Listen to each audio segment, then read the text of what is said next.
Gostaria de começar por agradecer a vossa presença aqui e gostaria de pegar na provocação feita pelo nosso colega sobre o facto de o dinamismo que pode levar ao surgimento de alternativas em Portugal atualmente se limitar a esse nicho, que é o eixo bairro Alto Chiado, que é bastante indicativo, para vos falar de um livro bastante interessante que eu li faz mais ou menos uns 3 anos. Esse livro é da autoria de Jean Bruegel, um senhor, infelizmente, cuja nacionalidade eu não sei, mas que trabalha, ele é um politólogo, ele trabalha na Universidade de Leiden, na Holanda. Ele escreveu um livro chamado Democratization and Introduction. Democratização, uma introdução. É um livro pequenino, fininho,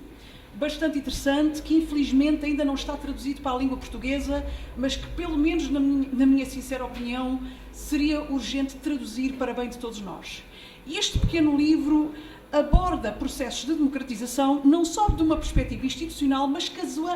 casando-a com a perspectiva das transformações socioculturais. Esse senhor dedicou 4 páginas ao processo de democratização que se verificou em Portugal nos anos 70 e 80, 4 páginas estas que eu achei das mais ilustrativas, sinceramente, e repito, das mais ilustrativas relativamente ao pouco dinamismo da sociedade civil portuguesa. E o valor deste livro vem da sua própria metodologia. Em vez de começar pelo alto, em vez de começar pelas elites políticas, pela interação entre elites políticas e pelas dinâmicas institucionais ao nível das instituições governamentais e dos partidos políticos, ele começa pelas bases, pela forma como a reprodução de formas culturais, de formas de sociabilidade ao nível da família, ao nível da vizinhança, ao nível das organizações locais, ao nível das igrejas, ao nível das associações de bairro, das escolas, dos grupos de vizinhança, de tudo aquilo que promove a ação coletiva para além do núcleo estritamente familiar. Em Portugal, como é que, infelizmente, nós não conseguimos estabelecer uma ruptura com a forma de sociabilidade que no fundo era atípica do Estado Novo? Na sua opinião, isso passa-se pelo seguinte: é que depois da Revolução de Abril e de todo o processo que aconteceu nos anos seguintes, promoveu-se a institucionalização realmente de um regime pluralista a nível partidário, o que em si já foi um avanço, mas que não se criaram condições para que sistematicamente fossem questionadas as relações de poder a todos os níveis da sociabilidade em Portugal. Começando pela família, começando pelas relações de género, começando também pelas relações laborais dentro da empresa, não só em termos de direitos laborais formais, mas em termos também de formas de estar, de ser e de nos relacionarmos muito arraigadas, que fazem com que, de acordo com alguns estudiosos da gestão de empresas, Portugal tenha atualmente uma das culturas organizacionais mais autoritárias do mundo ocidental. E uma coisa é certa: todos estes processos que acontecem a nível micro reproduzem-se a nível macro. Os partidos políticos que temos, a suposta elite política que temos, os quadros que nós temos nas grandes empresas, os quadros que nós temos na administração pública e no Estado, quer queiramos, quer não, são um reflexo de processos de base. Eles não surgem do nada. Eles são o resultado da interiorização de relações de poder, da interiorização de crenças que vêm muito de trás. E que, se não criam mecanismos para sistematicamente, no fundo, retirar as máscaras do politicamente correto ou do socialmente correto ou do sempre foi assim, que fazem com que esta forma de socialidade seja considerada como normal, essa forma de estar vai ser constantemente reproduzida. E quer queiramos, quer não, por muito boas que sejam as nossas intenções, por muito que queiramos criar alternativas e movimentos sociais, se essas formas de estar, se essa interiorização das relações de poder que vêm de trás e que nós próprios queremos desafiar, se não forem postas em causa, se nós não pusermos em causa a forma como nós próprios interiorizamos as relações de poder e como elas se refletem no nosso dia-a-dia, no nosso desejo de afirmação, até na nossa autoestima, no valor que damos a nós mesmos, até naquilo que achamos que é possível, naquilo que achamos a que temos direito a aspirar e, por sua vez, na forma como nós encaramos o nosso próximo, Será que o nosso próximo é ou não digno de confiança? Será que eu consigo ter o diálogo com uma pessoa que tem uma ideia diferente da minha, sem entender essa ideia diferente como um ataque ao meu próprio eu? Se nós não pusermos isto em causa, meus amigos, podem ter a certeza que nenhuma mudança é possível. A mudança tem de ser a nível estrutural, tem de ser a nível institucional, tem de ser a nível da criação de novas ideias, de novas organizações, mas também tem de passar por este questionamento constante, por este desmascarar de relações de poder, por este desmascarar, no fundo, de disfunções a nível não só interpessoal, mas intrapessoal. E de acordo com Jean Bruegel, nessas 4 páginas que eu achei tão ricas e provocadoras, ele diz que a falta de mecanismos sistemáticos para esse questionamento levou, infelizmente, à reprodução do que ele chama uma cultura do medo e da resignação e de uma sociabilidade autoritária. Eu sei que são palavras duras, e ainda são mais duras porque vêm de alguém que não é português, mas que, sinceramente, vale a pena tê-las em atenção. E, de acordo com este senhor, esta reprodução de uma sociabilidade autoritária explica em grande parte a razão pela qual a sociedade civil portuguesa ainda é caracterizada por uma certa ONGização. Isto é característico, de acordo com esse cientista político, de povos que saíram há pouco tempo da pobreza e da repressão. Que quando povos ou até indivíduos saem de uma situação de pobreza e de repressão, muitas vezes existe uma certa dificuldade em se poderem encarar a si próprio como objeto de injustiça, como no fundo alguém que está no elo mais fraco de relações de poder. Há uma tendência para nos identificarmos com os fortes, com os que estão por cima, de queremos ser quem está por cima. E por isso vê-se, muitas vezes, que as causas sociais, aquilo que continua a mobilizar, aquilo que continua a promover as grandes mobilizações da sociedade civil, são causas que muitas vezes têm um cunho assistencialista. E estou a falar, claro, antes do 12 de março, que foi aquela espécie de clique. Mas vejamos as grandes causas que mobilizaram a sociedade civil portuguesa nos anos 90 e 2000. Causas relativas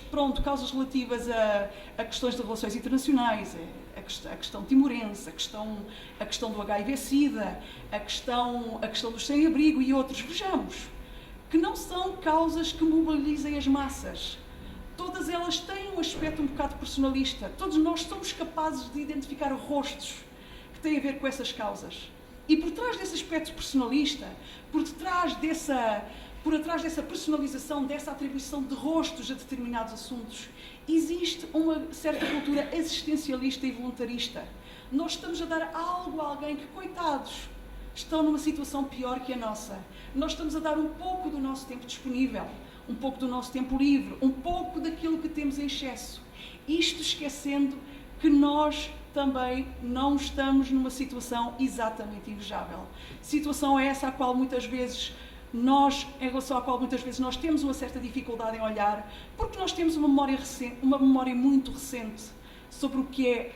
a repressão, sobre o que é a pobreza, sobre o que é o silenciamento, e tendo tido uma janela de abertura, aquilo que queremos mais é nos afirmar. Surge a necessidade de falar, muitas vezes uma forma que é extravasar, surge a vontade de poder. E isso em si, se não for tratado de uma forma consciente, pode ter consequências muito negativas ao nível da mobilização social e pode criar situações em que os ativistas acabam dando tiros no pé e levando, no fundo, a uma certa autossabotagem das suas próprias iniciativas. E nós vemos nas iniciativas que aconteceram recentemente e que continuam a acontecer na atual onda de mobilização social que se está a verificar em Portugal. Há muitas iniciativas, mas há uma falta de coordenação e convergência. Os movimentos sociais têm muito a aprender com as ONGs que tratam dessas causas específicas e vice-versa. Seria muito interessante conseguir realmente um movimento, conseguir realmente uma rede mais ou menos informal que promovesse uma convergência entre essas diferentes causas numa perspectiva progressista e humanista. Mas porquê que isso não acontece? Por causa dessa questão da vontade de poder, da luta pelo poder, dessa questão da personalização da emergência de autodenominados líderes, existe uma tendência para a formação de facções. Isso muitos de nós aqui sabemos, e não sei se vale a pena estar a aprofundar essa questão, que isto também é algo que pode ser aprofundado durante a sessão de perguntas e respostas. E uma coisa é certa, a todos e todas vocês que se encontram aqui hoje, este novo ciclo de mobilização social que se está a verificar em Portugal é parte de um novo ciclo de protesto transnacional. Todos aqueles que lêem as notícias, sejam nos mídias oficiais, sejam através de média alternativos, nomeadamente pela internet, verificam que há atualmente uma onda de protesto transnacional como não se via há mais de 20, 25 ou mesmo 30 anos. E é uma grande oportunidade que nós deveríamos fazer todo o esforço possível para aproveitar. Se nós queremos realmente criar alternativas em Portugal, teremos de o fazer criando laços e laços sólidos com companheiros além de fronteiras. Senão, podem ter a certeza que se nos isolarmos, se entrarmos numa lógica de que a luta é só nossa, isto é especificamente nosso, e não há nada que nos ligue com os outros, ou não há aqui possibilidades de aprendizagem recíproca, novamente, devido à questão da formação de fações e à necessidade da afirmação de certos líderes, podem ter certeza que acabaremos perdendo esta grande oportunidade. E para isso, como já referi, é necessária uma convergência a nível nacional. E para haver essa convergência, é necessário criar estruturas que promovam a organização entre vários setores da sociedade civil e uma organização sólida, para realmente podermos promover uma integração de diferentes perspectivas e de diferentes causas que ultrapassem especificidades ideológicas, que ultrapassem agendas pessoais, que ultrapassem agendas específicas de várias organizações, ou de vários grupos, ou de várias perspectivas de classe ou socioculturais. Mas a questão é, qual será o tipo de estrutura mais conveniente e mais eficiente para promover essa convergência e essa organização? Eu hoje queria vos apresentar aqui 4 contextos, alguns estudos de casos de diferentes organizações de apoio aos movimentos sociais em 4 países diferentes. Temos aqui 4 casos. Um deles é o Brasil, que passou nas últimas décadas de um regime autoritário para uma transição democrática nos anos 80 e 90 e posteriormente para uma fase de aprofundamento da democracia durante os anos 90 e o início deste século. Temos o caso também dos Estados Unidos da América, que não obstante a promessa e até a beleza da Constituição norte-americana e da Declaração da Independência, essa beleza e essa promessa, no fundo, pode-se até dizer, quase castrada, foi cortada às asas devido à escravatura e posteriormente à persistência e reprodução da discriminação racial e posteriormente devido à financiarização da economia, do qual este senhor já falou, que atinge o mundo inteiro, e podem ter a certeza que os Estados Unidos da América, embora sejam muitas vezes vistos como o centro dessa financiarização da economia, podem ter a certeza que o americano médio ou a americana média é tão ou mais vítima dessa financiarização quanto nós. O terceiro caso é o da Catalunha, num país que passou também por uma transição democrática recente, até depois de nós,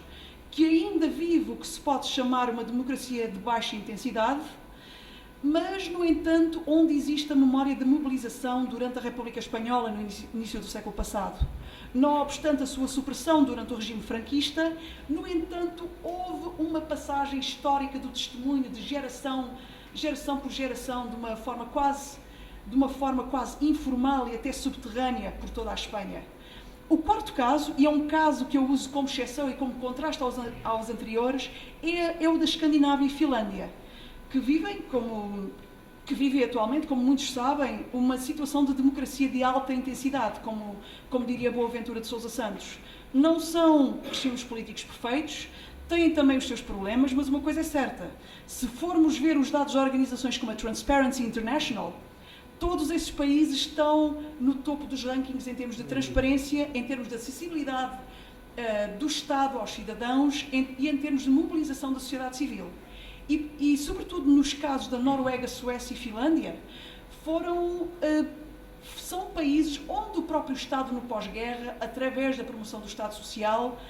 onde o próprio Estado promoveu a mobilização da sociedade civil e fez com que a sociedade civil fosse uma parceira igual com os partidos políticos na promoção da participação política.